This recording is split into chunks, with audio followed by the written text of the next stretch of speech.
अटो जन्म जन्म के फेरे गुरुदेव सवरिया अटो जन्म जन्म के गुरुदेव सवरिया गुरुदेव सवरिया गुरुदेव सवरिया गुरुदेव सवरिया गुरुदेव सवरिया गुरुदेव सवरिया गुरुदेव सवरिया तेरा कोई न सहारा बिन तेरे गुरुदेव सवरिया मेरा कोई ना सहारा बिन तेरे गुरुदेव सवरिया तेरा कोई न सहारा बिन तेरे गुरुदेव सवरिया गुरुदेव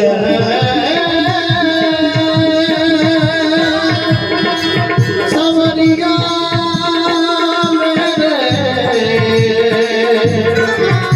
गुरुदेव सवरिया बोले गुरुदेव भगवान की चंचला जा करके चरणों में गिरी और प्रार्थना करने लगी, महाराज जी आप ही मेरे गुरु, आप ही मेरे सब कुछ, प्रभु आप कृपा कर दो। क्योंकि जिसके ऊपर गुरु जी की कृपा हो गई ना तो मानो उसकी बिगड़ी बनी। गुरु जी मैंने जीवन में कोई ऐसा कर्म नहीं बचा, कुकर्म नहीं बचा जो ना किया। मां भैषी द्विजपति तुम शिवस्य शरणम व्रज। गुरु जी ने कहा कि हे ब्राह्मण पत्नी आप परेशान मत हो, आप भगवान शिव की शरण में जाओ। शिवान ग्रहता सर्वम पापो सद्यो विनश्यति। भगवान शिव की शरण में जाने से पाप ताप संताप नष्ट हो जाता है, तीनों नष्ट हो जाता है। धन्य है वह कथावाचक ब्राह्मण जिन्होंने भगाया नहीं, उन्हें अपनी शरण में ले लिया। अब वही वो रहने लगी, रोज भस्म लगाए, रुद्राक्ष करें और शिव जी की कथा को श्रवण करें। पाप को दूर करने का सबसे बड़ा उपाय क्या है जानते हैं आप लोग? पाप कैसे करता है? पश्चाताप से। पाप कैसे कटेगा? पश्चाताप। जितने भी ये पाप हैं पश्चाताप की आंसू से उसे धो दिया जाए, दूसरा कोई उपाय नहीं। अगर आप लोग यहां बैठते हैं तो निश्चित ही भगवान की कृपा हुई है। भागवतकार तो कहते हैं भाग्योदयेन बहुजन्म समर्जिते, एक जन्म की नहीं, जन्म जन्म का जब पुण्य उदय होता है तब जाकर के भगवान की कथा में मन लग जाता है। क्या मन? सत्संग च लभते पुरुषो यदा वै, तब जाकर के सत्संग मिलता है। ये आज का पुण्य नहीं है, कई जन्मों का पुण्य है। आपने सुना होगा भीष्म बाबा की कथा, सुना है ना? बाणों की सैया भी पड़े थे, मरे थे। जो अर्जुन भगवान के साथ पहुंचे तो भीष्म बाबा ने कहा कि अपने सारथी को बुलाओ। भगवान ने कहा जी हमें बुला जाए। भीष्म बाबा भगवान से कहते हैं कन्हैया मैं इच्छा मृत्यु का वरदान देता, चाहता तो मर जाता। अर्जुन ने मुझे इतना बाण मारा है, मेरे शरीर में इतने बाण हैं, बाणों की सैया पे मैं हूं जैसे 1000 बिच्छी एक साथ डंक मारती। इतना दर्द होगा मुझे, बाणों की सैया पे थे ना, इतना दर्द होगा, लेकिन मैं नहीं मारा। भगवान ने कहा क्यों काका जी? इच्छा मृत्यु थी ना, जब चाहते तब मर जाते, फिर सहने की क्या जरूरत थी। बोले आपसे एक बात पूछनी थी। क्या पूछनी थी? क्या पूछना है बताइए। बोले मुझे अपना 100 जन्म याद है। कितना? 100, पूरे 100 जन्म। 100 जन्मों में मैंने ऐसा कोई कर्म नहीं किया कि मैं बाण की सैया पे पड़ रहा। तो महाराज ये किस कर्म के नाते हमारी ये गति हुई, ये बताओ। ये जाने बिना मरूंगा नहीं। भगवान कहते हैं कि काका जी, आज के 110 जन्मों के पहले आपने एक सांप को गलती से मरा समझ करके और कांटों के वृक्ष पे फेंक दिया। जितने कांटे उसके शरीर में लगे थे, आज उतने बाण आपको लगे हैं। बीच बाबा ने कहा कि क्या न्याय है आपका? मैंने तो अनजाने से फेंका था, जान के तो नहीं फेंका था। भगवान कहते हैं वस्तु शक्ति ज्ञान की अपेक्षा नहीं करती। आप बिजली के नंगे तार को जान के छुओ या अनजान में छुओ, करंट आपको पटकेगा नहीं पटकेगा? पटकेगा कि सोचेगा कि मालिक हैं, हर महीना बिल देते हैं, छोड़ दिया जाएगा, छोड़ देगा? चलो भूल से छू लिए, नहीं छोड़ेगा। जान के छुओगे तो भी पटके जाओगे, अनजाने में छुएंगे तो भी झटका लगेगा। अग्नि में हम जान के गिरेंगे तो भी जलेंगे, और अनजाने में माताएं बहनें भोजन बनाती, पता नहीं कितनी बार उंगली जल जाती है, नहीं जल जाती फिर भी, क्योंकि उसमें जलाने की शक्ति है।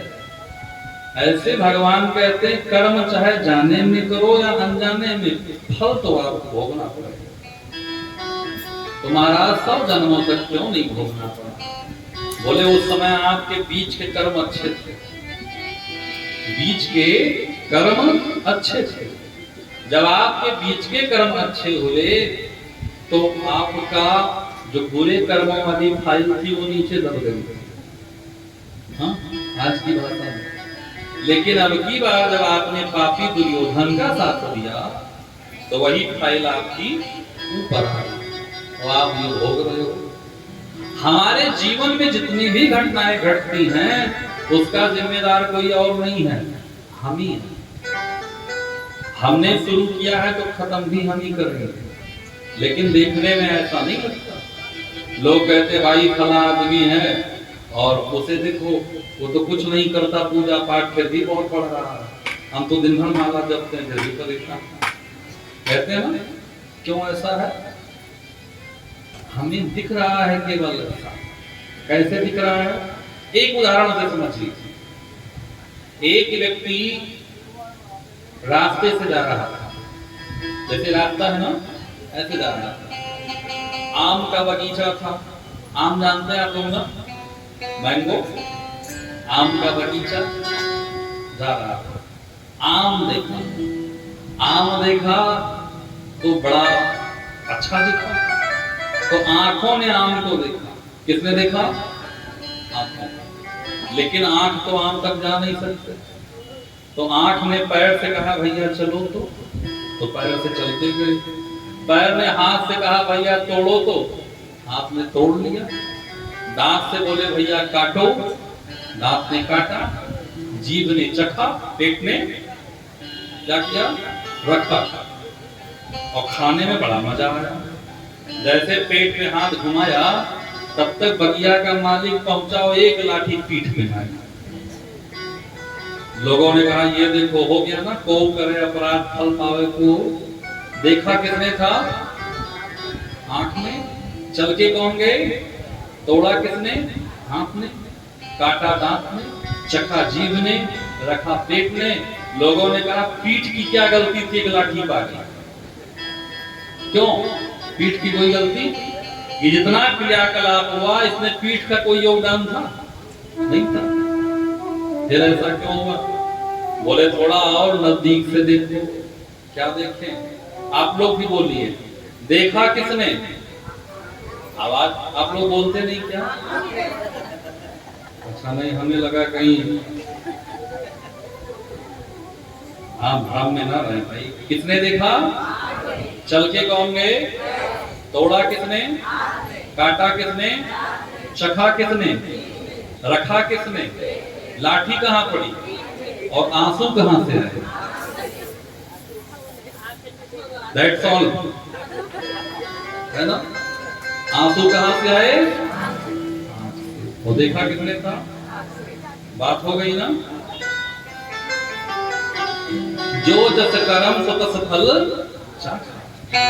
हमारे जीवन में जो भी हो रहा है उसके उत्तरदायी कोई और।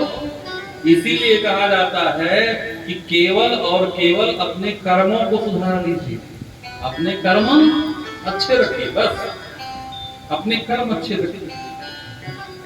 आज ब्राह्मण पत्नी अपना कर्म सुधार रही है, भगवान की कथा सुन रही है, कीर्तन करती है, बीच बीच में नृत्य भी करने लगती है उठ करके। लोग क्या सोचते हैं? कथाओं में कहीं कहीं तो माताएं बहनें नृत्य करती हैं, कहीं कहीं लोग ये सोचते हैं ताली भी नहीं बजाते। कहीं बगल वाला ये न समझ ले धार्मिक, तंबाकू खाने में बगल वाला नहीं समझेगा नशेड़ी है, हाँ? शराब पीने में बगल वाला नहीं समझेगा और कभी धार्मिक न समझ। ये बड़ी झंझट। तो वो नाचने लगते हैं। कथाओं में भाव नृत्य का मतलब क्या है? 84 लाख योनियों में नाचते रहते हैं ऐसे। बेटा बेटी की शादी में घोड़ी के आगे नाचेंगे, लेकिन जो कथाओं में भगवान के भजन में नृत्य करता है वो 84 लाख में उसे नाचना नहीं पड़ता। उसे 84 में नाचना, काटो 84 के फंदे, है ना? कभी कभी बढ़िया भाव मगन होकर नृत्य करने लगती, कभी ओम नमः शिवाय का जाप करने लगती। और इसका प्रभाव ये हुआ कि जब इसका अंतिम समय आया तो इसने बिना किसी समस्या के अपने शरीर को त्याग दिया, और त्यागने के बाद ये शिवलोक पहुंचा। वहां इसने क्या देखा? कर्पूर गौरम गौरीशम सर्वलंकारधरणं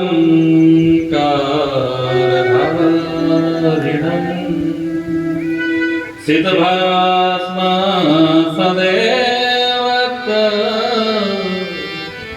सिद्धिवस्त्रं महोज्ज्वलः। इसने देखा कि कपूर के समान गोरे भोले बाबा, बगल में उनकी अर्धांगिनी मैया भगवती गौरी बैठी है बामांग में, और नंदी भृंगी श्रृंगी असंख्य देवतागण भोले बाबा की पूजा स्तुति कर रहे हैं। इसने भगवान के स्वरूप को देखा, मगन हो गई, थोड़ी सी सकुचा रही थी। मैया पार्वती उतर के आई, हाथ पकड़ ली और अपना सखी बना लिया। क्या बनाया? शक्ति। ये फल कैसे मिला? केवल शिव पुराण की कथा सुनने से सखी बना ली मैया ने, मैया के साथ रहने लगी। एक दिन ये सोचने लगी कि मैं तो यहाँ सखी बनी हूँ, लेकिन मेरे पति कहाँ होंगे?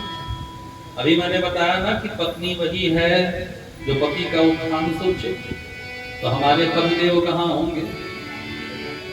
चिंतित थी। मैया भगवती पार्वती ने बुलाया अपने पास, पूछा क्यों परेशान हो, क्या बात है?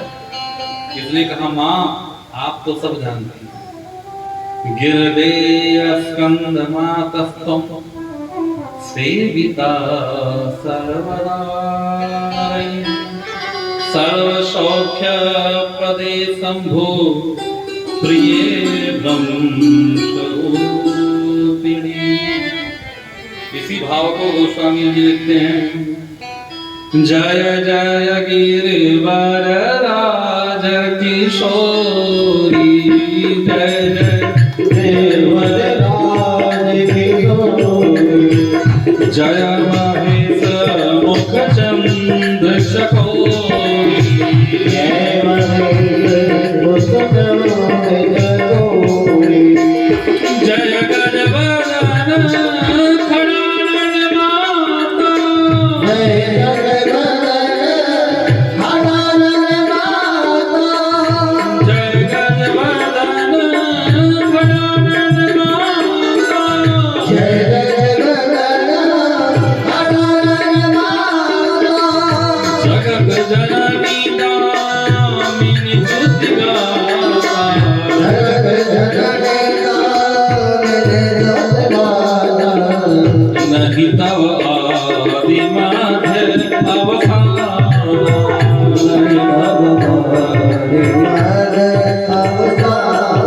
अमित प्रभाव वेद नहीं जाना, अमित प्रभाव वेद नहीं जाना।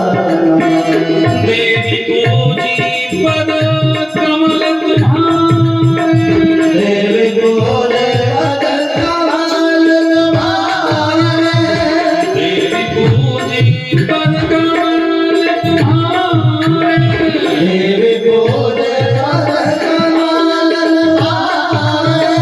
सुर नर मुनि सब होय पुकारे, सुर नर मुनि जन होय पुकारे।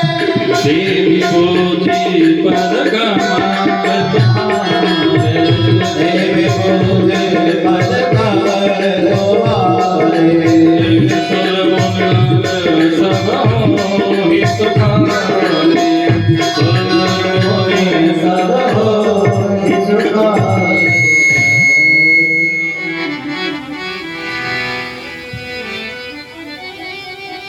बोले भगवती मैया की। जय हो। ये एक बार बीच में होना चाहिए टीम से ना, तो पता लगता है कि रूप सही है कि गलत।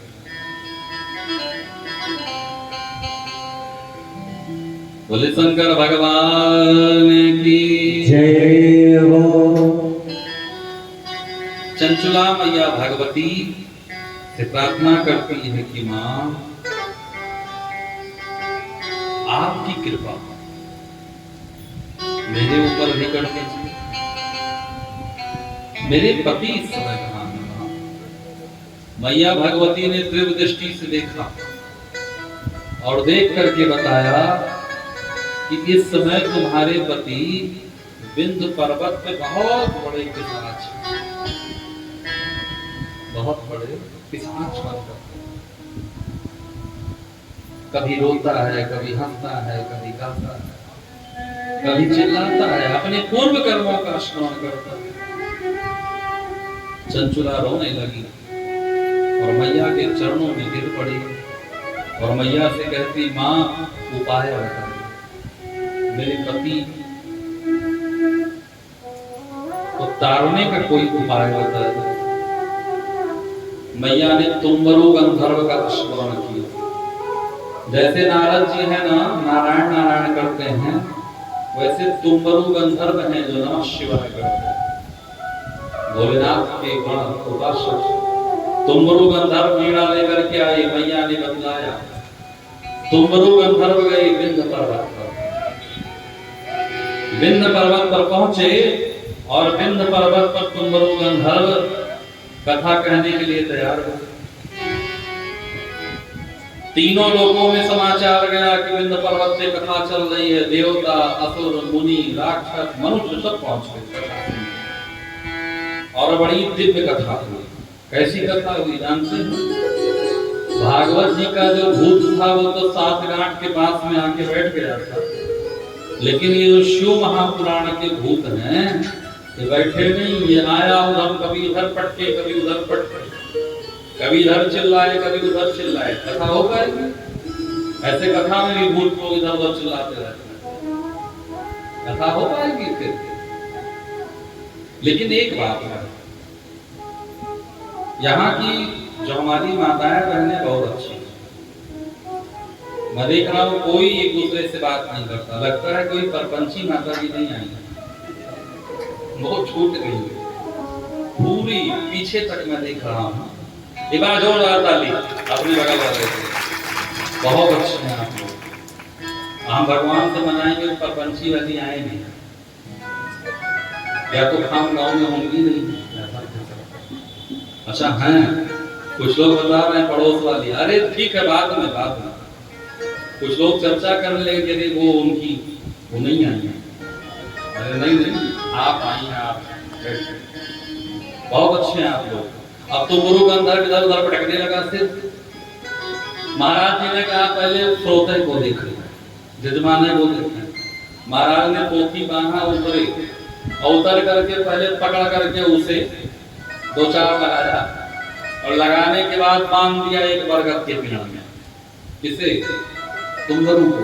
तुम्बरू ने किसे बांध दिया? बिंदु को। बिंदु यजमान को तो श्रोताओं से बांध दिया कि बन जाएंगे तो श्रोता हिलेंगे नहीं, बांधा और बांध करके कथा सुनाया।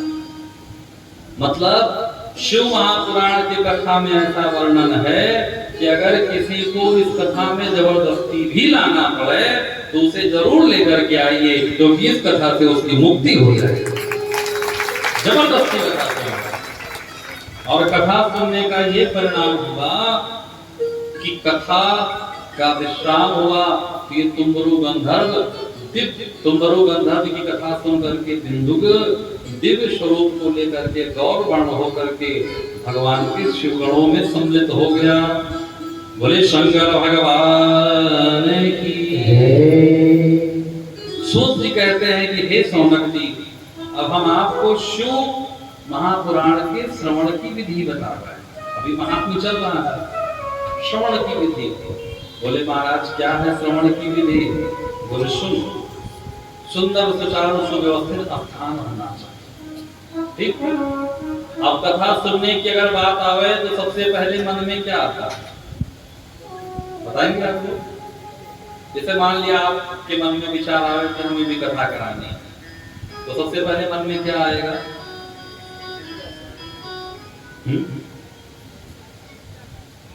भी कोई बोला पैसा कितना लगेगा? अच्छा आपको भी?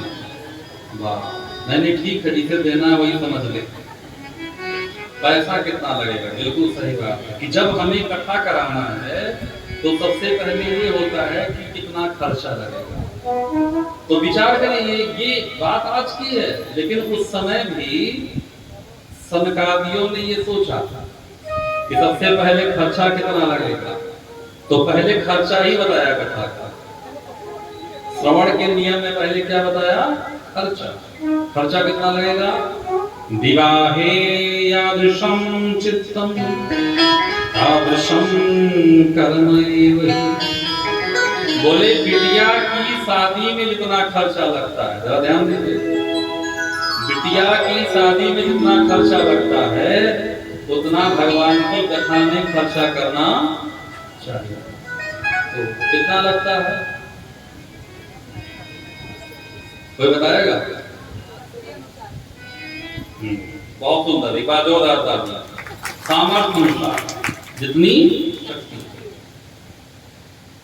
सामर्थ्य अनुसार मतलब बिटिया गरीब की भी होती है और अमीर की। कोई भाई लाखों में भी शादी कर देता है, कोई करोड़ों में खर्च देता है नहीं? कोई अरबों खर्चा करता है, सारे कर्मचारियों को अपनी गाड़ी देता है, वाहन देता है, बहुत कुछ देता है भाई, जिसकी जैसी व्यवस्था। यानी ये विवाह में विवाह की चर्चा क्यों आई?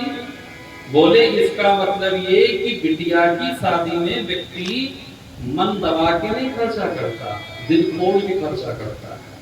कहने का केवल एक तात्पर्य, यानी जैसे अपने बिटिया की शादी दिल खोल करके किया जाता है, वैसे राम कथा, शिव कथा, भागवत कथा भी दिल खोल के करना चाहिए। भगवान के जन्म महोत्सव पे सुंदर बढ़िया जन्म की व्यवस्था बढ़िया सजा दिया जाए, विवाह में बढ़िया सुंदर व्यवस्था बनाया जाए और उसे अपनी व्यवस्था समझ करके ही किया जाए। कल आपके मंदिर पे हम गए तो आप माता जी बता रही थी कि हम भगवान का जैसे खुद रहते वैसे भगवान का पूजन करते हैं, भोग लगाते हैं, पैर दबाते हैं, रात्रि में सुलाते हैं। बहुत अच्छा आपका भाव लगा। शास्त्र में लिखा है जथा देवे तथा जथा देहे तथा देवे, जो हम अपने लिए करें वही भगवान के लिए। क्यों? क्योंकि जब भगवान को हम पत्थर की मूर्ति समझेंगे तो वो भी हमें माटी का पुतला समझेंगे। हम भी तो माटी की ही है ना। छित जल पावा गगन समीरा। क्यों? और जब हम पत्थर में भगवान समझेंगे तो वो भी हमें इंसान समझेंगे और काम तभी चलने वाला है। जैसे अपने शरीर के लिए करें ऐसे ही भगवान के लिए करें। भगवान को जब कभी भोग लगाए ना तो दाल चावल रोटी सब्जी बढ़िया लगाइए, थोड़ा सा एक नींबू भी काट के रख दीजिए, एक मिर्च भी रख दीजिए साथ में, थोड़ा सा नमक भी बगल में रख दीजिए, मान लिया कम ज्यादा होता। हाँ, ऐसे पूजा करिए जैसे अपनों के लिए करते थे। थोड़ा सा नमक भी रख दीजिए, थोड़ा सा मिर्च भी रखिए, बढ़िया अचार हो, थोड़ा सा अचार भी रख दीजिए और भगवान से निवेदन करिए, प्रभु आप आइए, जो कुछ रूखा सूखा था आपको हमने अर्पण किया।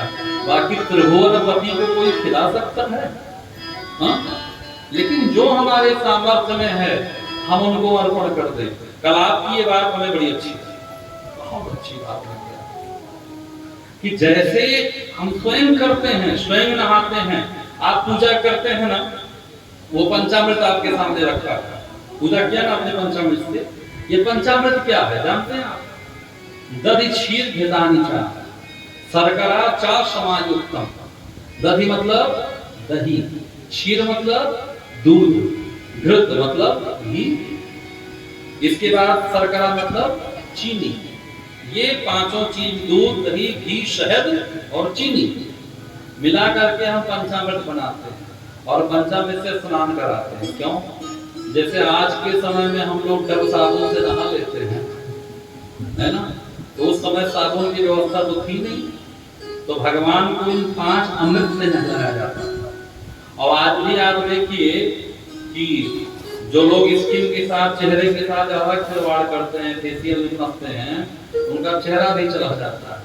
तो आयुर्वेद के अनुसार क्या लोग क्या लगाते हैं?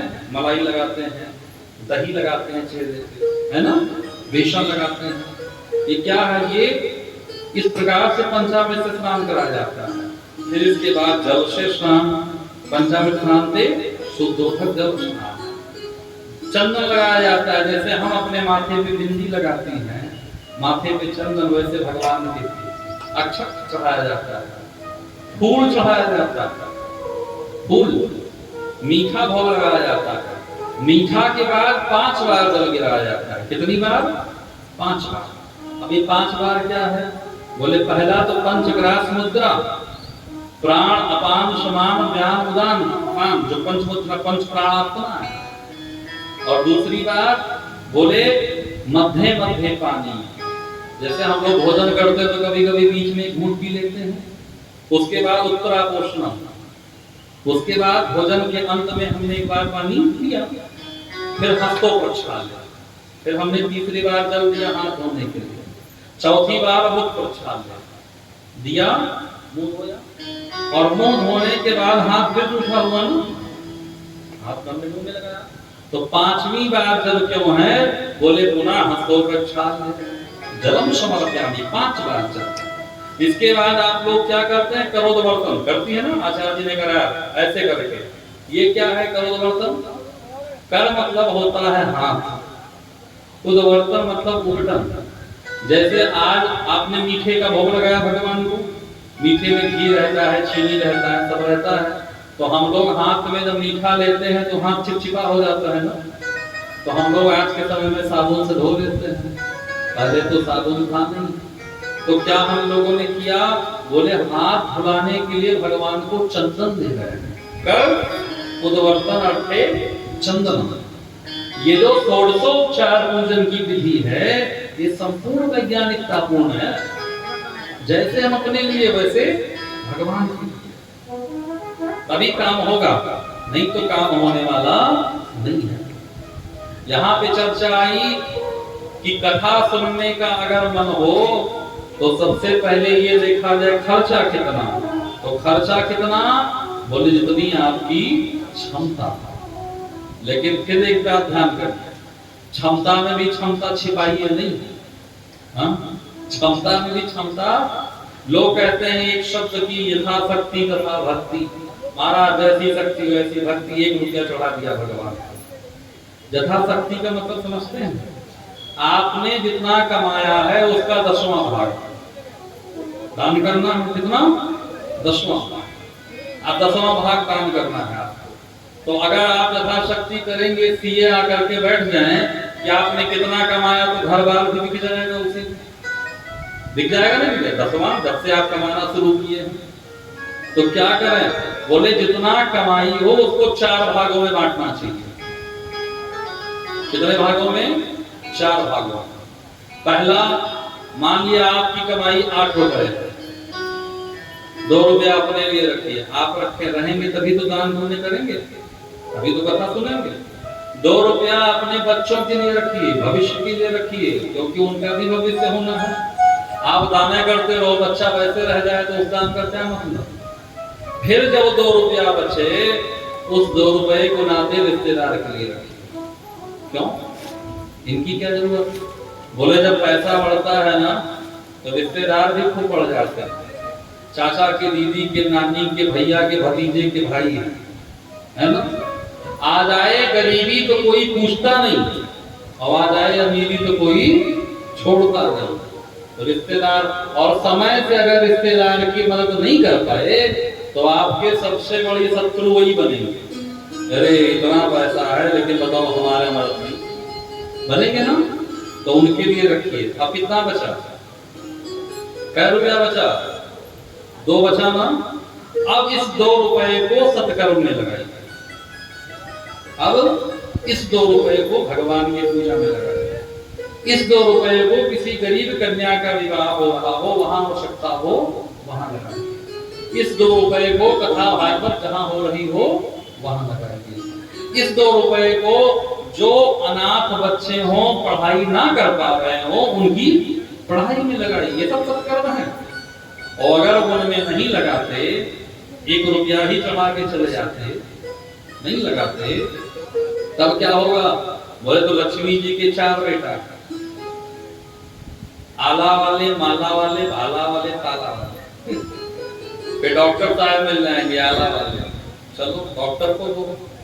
डॉक्टर से बचे तो फिर भाला वाले, इनकम टैक्स छापा पड़ जाएगा। उससे बचे तो ताला वाले, चोर लेके चले जाएंगे ना। तो इसलिए कहा गया है कि विवाहे याद शंभूलम, जैसे बिटिया की शादी में दिल खोल के। बहुत लोग क्या करते हैं, संकल्प करते हैं तो ₹1 रख लेते हैं, उसी में आयु आरोग्य ईश्वर प्राप्त्यर्थम सकल पाप क्षयार्थम पुत्र पत्नी परिवार माता पिता बाबा दादी मतलब 7 पुस्त उसी में पूजा कर लेंगे, उसी में 7 पुस्त पूरा हो रहा है। हाँ? और कुछ लोग पूजा करते हैं तो कहेंगे महाराज ये कहीं जगह चढ़वा लीजिए, बार बार ना कहिए। अपना खाने के लिए बैठेंगे तो 32 कटोरी लेके बैठेंगे, इसमें दही रखो, उसमें चावल रखो, इसमें ये रखो, इसमें अचार रखो, और ये कहीं जगह क्यों चढ़वा ले भाई? पंडित जी ने अपने मन से नहीं बनाया, ये कर्मकांड की पद्धति है, ये पद्धति है। और कोई ये नहीं कहता इतना चढ़ाइए, कहते हैं आचार्य? नहीं कहते होंगे ना। आपकी जो इच्छा, लेकिन इच्छा में दान करते समय सामने वाले को नहीं देखना चाहिए, दान करते समय अपनी हैसियत देखना चाहिए। विवाहे याद शंभूलम यद मूलम परिकल्पय। दूसरा बोले दूसरा वार पुराण समारूढ़ो यदा पौराणिका दुजः अस्माप्तो भंगस्य नरज्ञान कश्चित्। जो पुराण का वक्ता हो विद्वान होना चाहिए। वो अब भाई पैसा बहुत खर्चा करें, दूल्हे ना अच्छा होता, वो भी विद्वान होना चाहिए, कैसा होना चाहिए? बोले कई वेद वेदांत शास्त्रों का मर्मज्ञ होना चाहिए। भागवत जी में तो आया है कि दृष्टांत कुछ लोग ही रहा, जो दृष्टांत देकर के आपको समझा दे।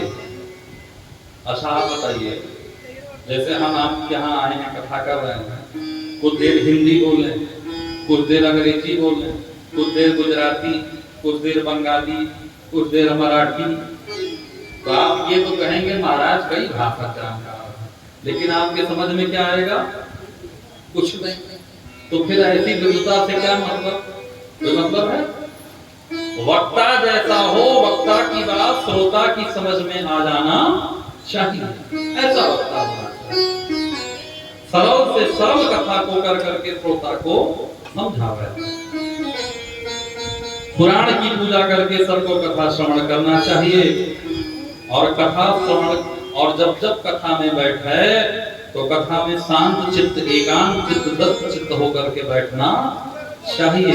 इधर उधर बातचीत चर्चा नहीं करनी चाहिए। कथा में प्रारंभ में, कथा के मध्य में और कथा के विश्राम में, तीनों में भगवान के नाम का संकीर्तन करना चाहिए। बोले शंकर भगवान की जय। संकीर्तन से क्या होता है? कीर्तन करने से भक्ति पुष्ट होती है। संकीर्तन करने से भक्ति पुष्ट होती है। ओम शिव ओम शिव।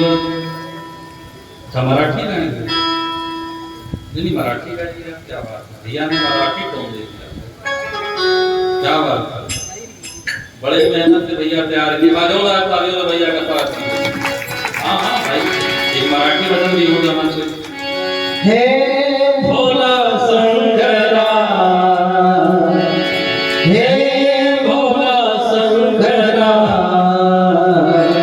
आवड तुला विनंती, आवड तुला विनंती, बेलाच्या पानाची। हे भोला शंकरा, हे भोला शंकरा,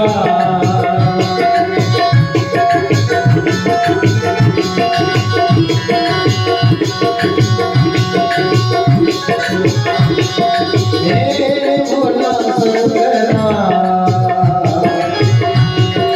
आवड तुला विनंती, आवड तुला विनंती, बेलाच्या पानाची। हे भोला शंकरा,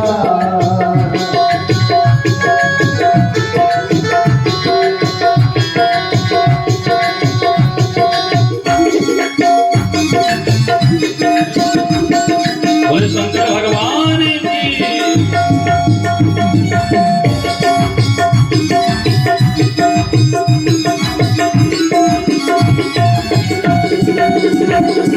हे भोला शंकरा। ऐसा नहीं, आप लोग तालियां बजाइए, दोनों हाथों पर रखिए। हे भोला शंकरा, आवड तुला विनंती, आवड तुला विनंती, बेलाच्या पानाची। हे भोला शंकरा,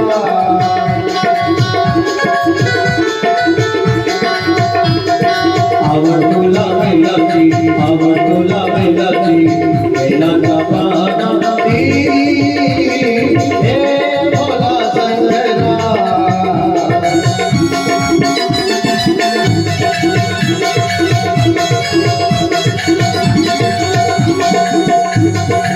त्रिशूल डमरू हाथी, संग में है पार्वती हो।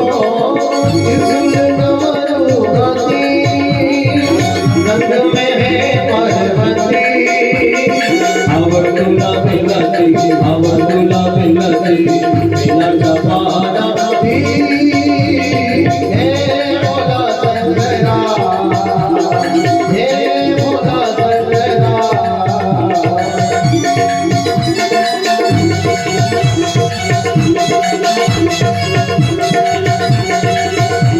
बोले शंकर भगवान की। वाह, आप लोग मराठी सुन लीजिए, हम हिंदी में संकीर्तन नहीं करते हैं भजन। हाँ? भोलेनाथ से निराला, ओ गौरानाथ से निराला, कोई और नहीं।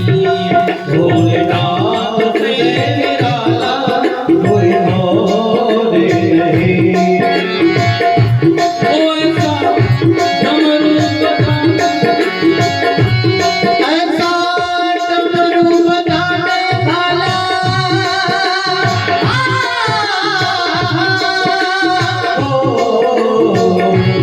ऐसा डमरू बजाने वाला और नहीं।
बोले शंकर भगवान की।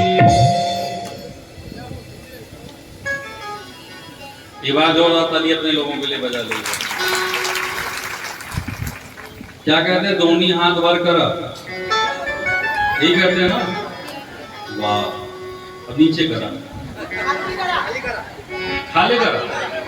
अरे आप लोगों ने एक बात और समझ, हम तो खाली बार करा ही जानते थे, खाली करा नहीं जानते। ये बात सही है, ऐसे ऐसे सीख जाएंगे धीरे। हाँ, क्या बात है। बोले शंकर भगवान की। इस प्रकार से शिव पुराण का महात्मा बताया। पुराण नैमिषारण्य की पावन भूमि, धर्म क्षेत्रे महाक्षेत्रे गंगा कादिन संगमे, प्रयागे चा परमे रूपे ब्रह्म लोकस्पर्शम। बोले ब्रह्म लोक का जाने का रास्ता जहां से है, ऐसे प्रयाग की धरती पर। चलिए, प्रयाग की धरती पे सब बैठे हैं और श्री सौनक जी ने सूत जी से कहा। क्या कहा? बोले महाराज, कलयुग में जितने लोग होंगे वो सब पुण्य विवर्जित होंगे। पुण्य विवर्जित मतलब? बोले पुण्य से उन्हें कोई मतलब नहीं, पाप ही करेंगे। और सभी दुराचाररत होंगे, झूठ बोलने वाले। और झूठ कहाँ बोलेंगे जानते हैं? हर बात, जहां नहीं बोलना। झूठ बोलने का सबसे बड़ा साधन बढ़िया मोबाइल है। फोन करिए, कहाँ है? तो अगला इतना बुद्धिमान पूछता है क्या काम है। पहले ये नहीं बताता क्या काम है। बोले नहीं, बहुत जरूरी था, आ जाते तो। बोले वो अभी तो नागपुर के लिए निकल लिया।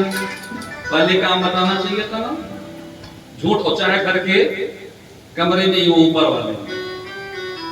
वाले कमरे में, वो क्या बताए, निकल लिया। झूठ बोलने का साधन। कलयुग में आदमी कैसा होगा? बोले झूठ ही लेना, झूठ ही देना, झूठ ही भोजन, झूठ चलेना। सब कुछ झूठ है, झूठ है। सच झूठ ही लेना, झूठ ही देना, सब झूठ। ब्राह्मण त्रिकाला के संध्या विहीन हो जाएंगे। सूत जी कहते महाराज फिर क्या करें? बोले काम करो, वेदांत का सार सुनो। वेदांत का सार क्या है? बोले वेदांत का सार है शिव महापुराण। बोले महाराज, ये वेदांत का सार कहते किसे हैं? इन लोगों से बोल दीजिए थोड़ा काम ज्यादा करें, शांति रखें, आराम से करो भैया।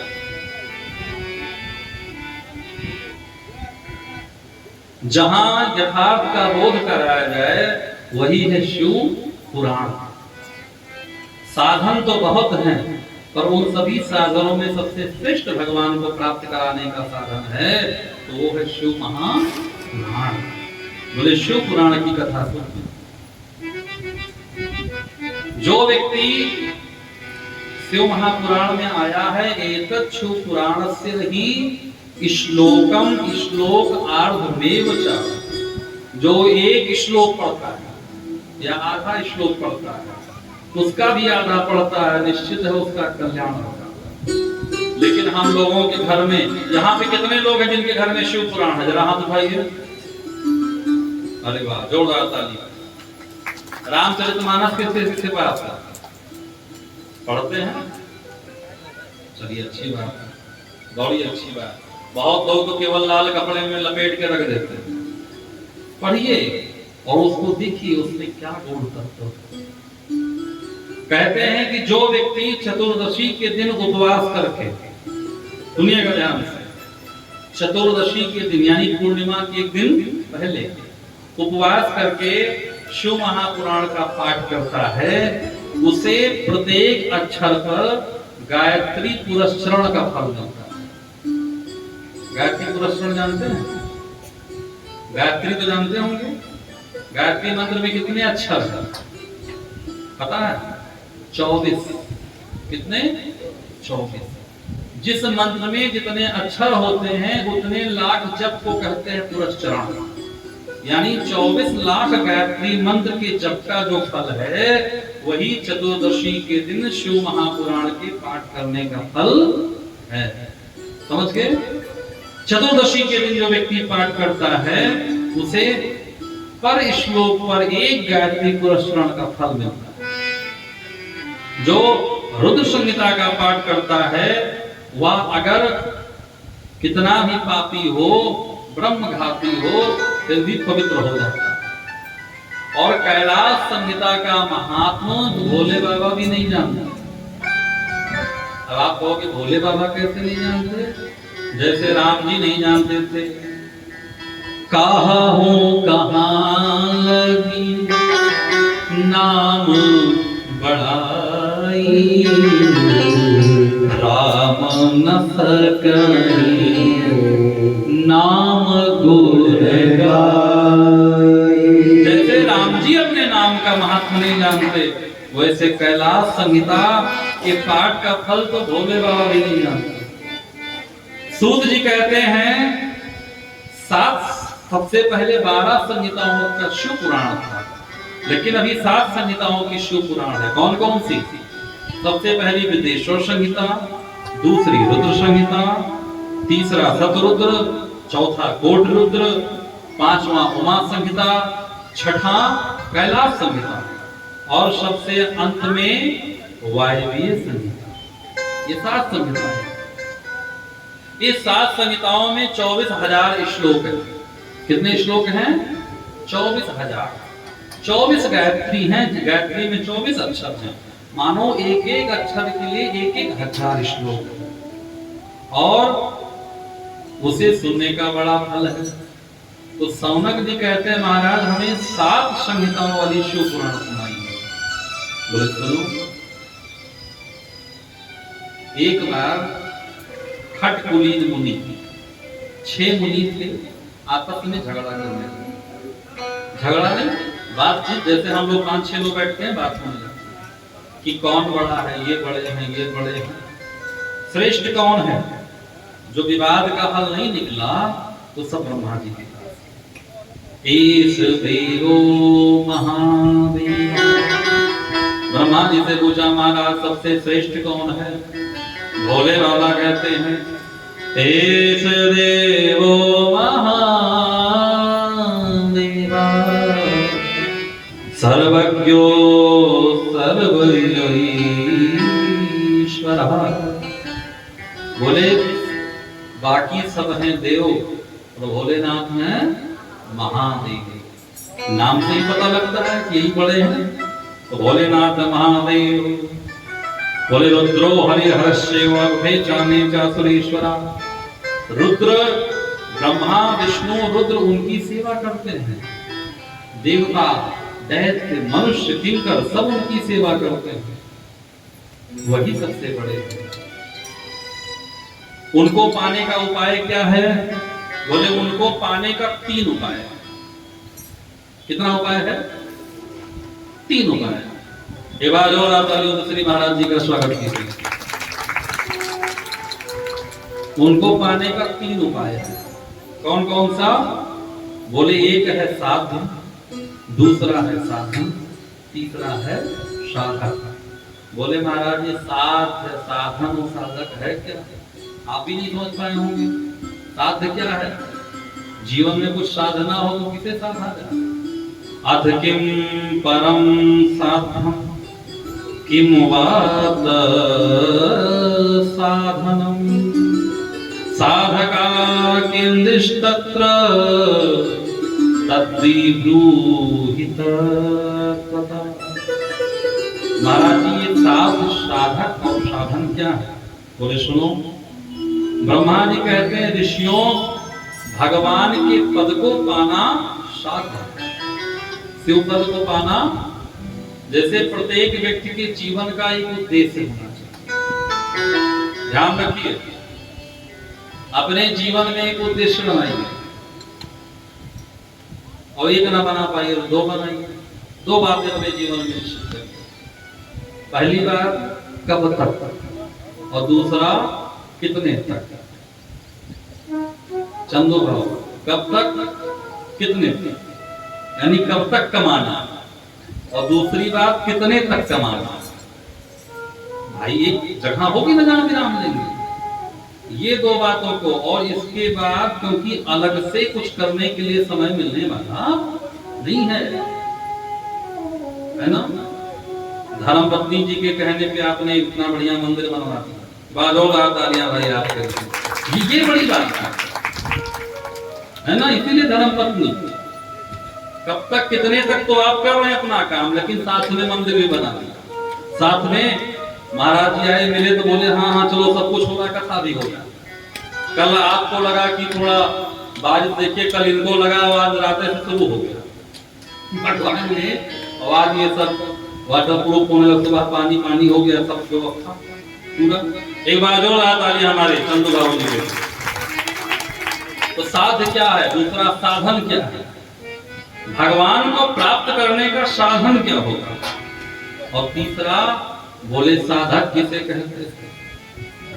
बात समझ में आ गई। साध्य, साधन, साधक। यानी हमें नागपुर जाना है तो साध्य क्या है, कहां जाना है, कितने दूर जाना है नागपुर में, और साधन, जाने का साधन क्या होगा, टवेरा से जाएंगे, टोयोटो से जाएंगे, जगवार से जाएंगे, कैसे जाएंगे। और तीसरा वहां जाके साधक, यानी जाके करना क्या है, ये भी तो पता होना चाहिए। बिल्कुल सिंपल भाषा में आप समझिए, साध्य, साधन, साधक। ठीक। अब ये क्या क्या है हम लोग कल समझेंगे, आज इसीलिए बता दिए हैं तीनों। कल आप लोगों से पूछेंगे, तैयार रखिएगा, नहीं हम भूल जाएंगे तब। साध्य, साधन, साधक, ये हम लोग कल की कथा में श्रवण करेंगे। आज वैसे कथा विलंब से प्रारंभ हुई क्योंकि व्यवस्था बन रही है। और सबसे बड़ी बात है, मैंने कल कहा था ना, खुद सोचे हो तो नहीं है, सोचे तत्काल। भगवान जो चाहते वही उनकी कथा है, उनको सुनना है तो ये करना है।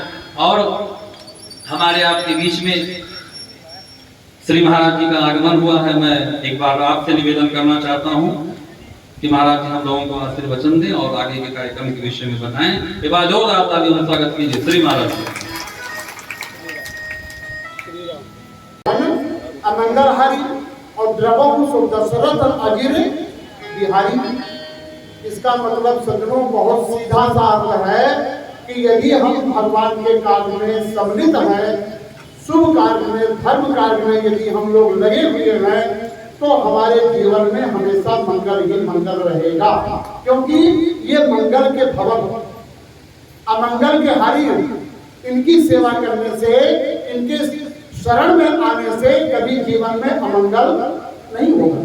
अब आप पूछिए कि महाराज जी मंगल तो सही है लेकिन अमंगल क्या है, तो अमंगल बहुत सीधा सा अर्थ है, यानी कि धरती पर हम आए हैं, पैदा हुए हैं तो मरना सत्य, मरना सत्य, मरना सबको है, लेकिन मरने में थोड़ा अंतर होता है। जैसे कि अमंगल कहते हैं उसको कि हम जा रहे हैं, पूरा परिवार बोलेरो में सफर कर रहे हैं और बीच ही में एक्सीडेंट हो गया, खत्म। सुनते होंगे आप लोग, टीवी वगैरह में देखते होंगे, पेपर में पढ़ते होंगे कि फला व्यक्ति पूरे परिवार के साथ जा रहे थे। ये क्या है, मरना तो सबको है लेकिन ये अमंगल हो गया। कहीं जहर खा लिया, कहीं फांसी लगा लिया है, नदी में डूब गया, ये सब क्या है, मंगल के बदले हमारे जीवन में अमंगल की सूचना आ गई। और यदि हम प्रभु के चरणों से जुड़े हुए हैं शुभ कार्य में, तो कभी जीवन में अमंगल नहीं होगा। ये बिल्कुल सत्य, अमंगल हो ही नहीं सकता। अब आप कहिए महाराज जी मैं तो बहुत कथा सुनता हूँ, बहुत पूजा पाठ करता हूँ, बहुत माला जपता हूँ, तो क्या मैं मरूंगा नहीं? मरना तो है। ये मृत्यु लोक है, इसको कहते हैं मृत्यु लोक। मरना सबको है, लेकिन एक सिंहासन चढ़ चला और एक बंधा जंजीर, है ना। एक सिंहासन पे बैठ के जाता है, भगवान के पार्षद आते हैं, और एक वो व्यक्ति मरता है कि यमराज के दूत आए, लगाए फंदा, सब काट करके ले जाते हैं। जैसे थाने पर कोई जाता है, कोई बड़ा आदमी अगर गया थाने पर, तो उसको सिपाही लोग आते हैं, पुलिस वाले आते हैं कि आपको दरोगा साहब बुलाएंगे, ठीक है चलिए मिल लीजिएगा। वो भी गया थाने पर, और एक वो व्यक्ति होता है जो गरीब होता है, चोर बदमाश होता है, उसको पुलिस वाले पकड़ करके डंडा मारते हुए ले जाते। तो दोनों लोग जा रहे हैं, लेकिन जाने में अंतर है।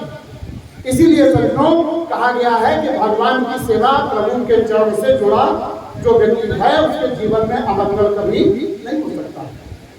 अभी अभी भार्गव गणेश जी महाराज कह रहे थे कि भगवान की सेवा और साधन, साधन, तीन शब्द था ना, साधन। तो पहली बात तो साधक वही व्यक्ति बन सकता है जिसको भगवान पर विश्वास होगा। लोग विश्वास नहीं करते। एक सज्जन कह रहे थे, महाराज जी आप लोग बहुत कथा सुनाते हैं, बहुत भागवत कहते हैं, बहुत शिव पुराण कहते हैं, क्या आपको कभी भगवान मिले? आप भगवान का दर्शन किए? तो हमने कहा भैया आप ऐसी बात मत कीजिए, आज के युग में भगवान का दर्शन नहीं, अनुभव होता है, कृपा मिलती है। और रही बात भगवान को प्राप्त करने की, तो साधन क्या है कि पहली बात तो भगवान पर विश्वास करना चाहिए। पहली बात, मंदिर गए हैं, कहीं भी जाए, विश्वास, पहली बात विश्वास। और दूसरी बात भगवान के भक्तों पर, जो भगवान के भक्त हो, जिन्होंने भगवान को प्राप्त किया है, जिन्होंने भगवान के सानिध्य को प्राप्त किया है, ऐसे भक्तों के वचनों पर विश्वास, भगवान के ऊपर विश्वास। और ऐसे जो व्यक्ति हैं जो भगवान को पा चुके हैं, ऐसे संतों का सानिध्य, ऐसे संत लोगों का संगत। तो जब होगा भगवान पर विश्वास और संतों का हो गया संगत, तो भगवान को मिल जाएंगे अनायास, भगवान को अपने आप ही मिल जाएंगे। भाई संतों के ऊपर जब विश्वास हो गया तो भगवान मिलना ही मिलना। भगवान का भोग, आज आप लोग सुना कि भगवान का भोग लगा के ही खाना चाहिए। कितने भक्त लोग बैठे हैं, ये बताइए कितने लोग भगवान का भोग लगा के खाते हैं?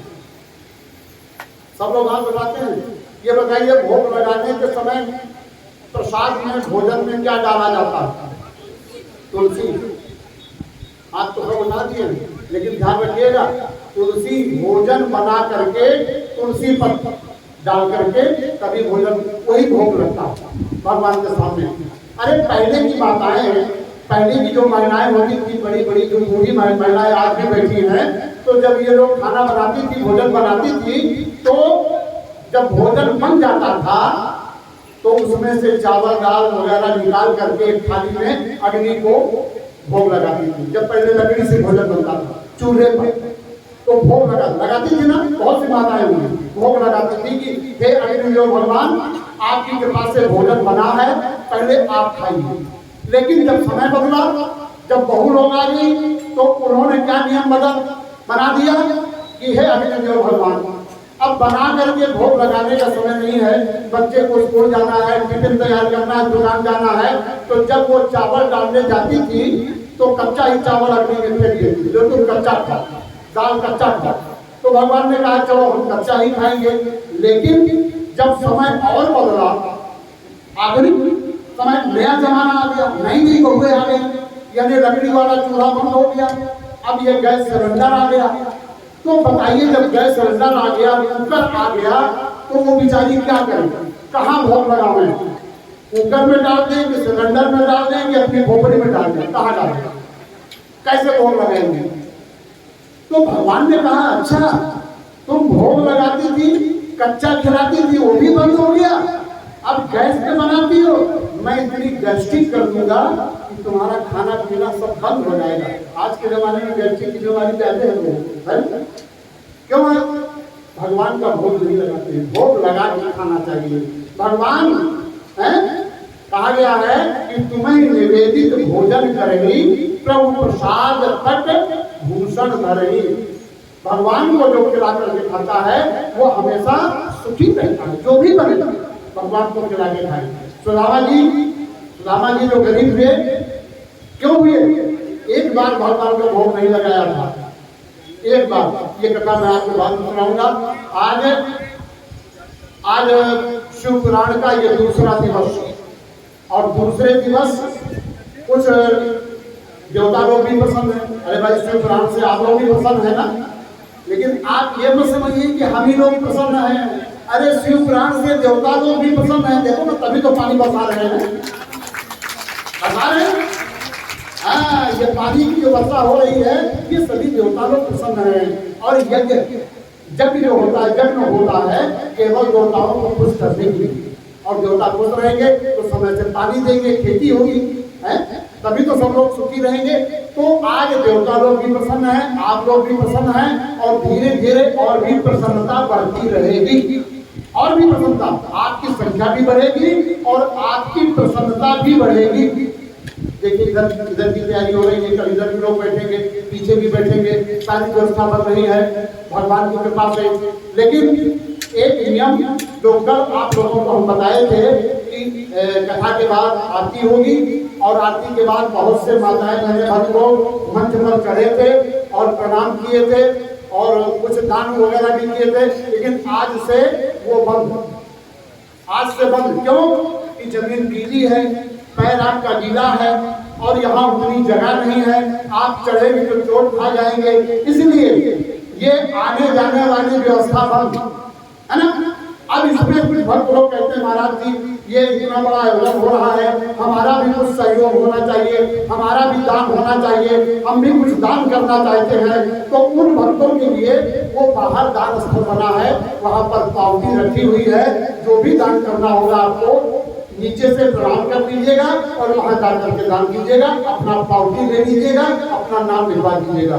अब रही बात जजमान की, कल महाराज ने कहा कि जजमान बनेंगे, क्योंकि ये कार्यक्रम ये एक व्यक्ति का नहीं। मान लीजिए हमारे महोदय जी आगे बढ़ गए, मुख्य जजमान बन गए, तो क्या ये जरूरी है कि सारी व्यवस्था वही करें? ऐसा तो नहीं है ना।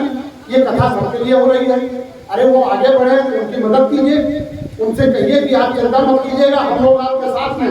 आपने बहुत अच्छा काम किया, हमारे गांव में कभी शिव पुराण नहीं हुआ, और आपकी वजह से हो रहा है। तो हम लोग आपकी मदद इस जगह में मदद हर प्रकार से, तन मन धन से। तो जजमान की व्यवस्था, 11 जजमान के विषय में हमारे बात हुई है भैया जी कि महाराज जी 11 जजमान बनाइएगा, 11 जजमान जिनके प्रति पूजन करेंगे। तो 11 जजमान के लिए जो बनना चाहेंगे, चाहे लेडीज हो चाहे जेंट्स हो, वो मंच पर आकर के ये पावती रखी हुई है, वो अपना नाम लिखाएंगे और अपनी पावती देंगे, और कल पूजन में आएंगे। पूजा का समय 2:30 बजे, आज तो विलंब हो गया। 2:30 बजे से 3 बजे तक पूजन, और 3 बजे से 6 बजे तक कथा, है ना। अब आज के जो जजमान हैं उनसे हम निवेदन करेंगे कि वो मंच के पास आ जाएं, और आकर के विश्राम आरती करके कथा को विराम दें, और कल की कथा में आप सभी लोग सादर आमंत्रित हैं। आइए।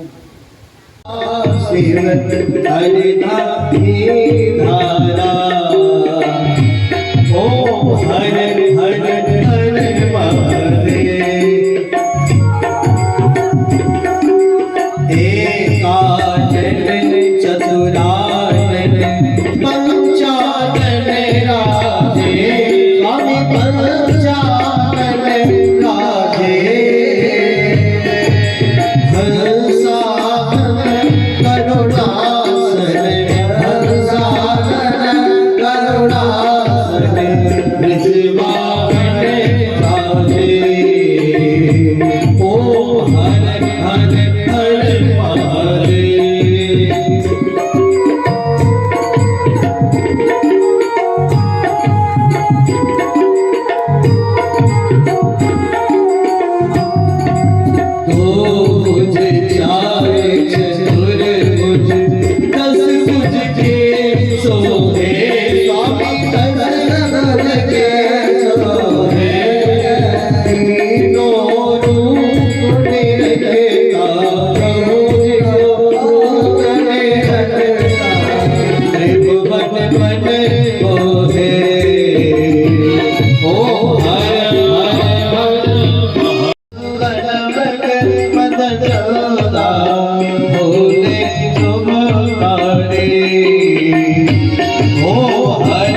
में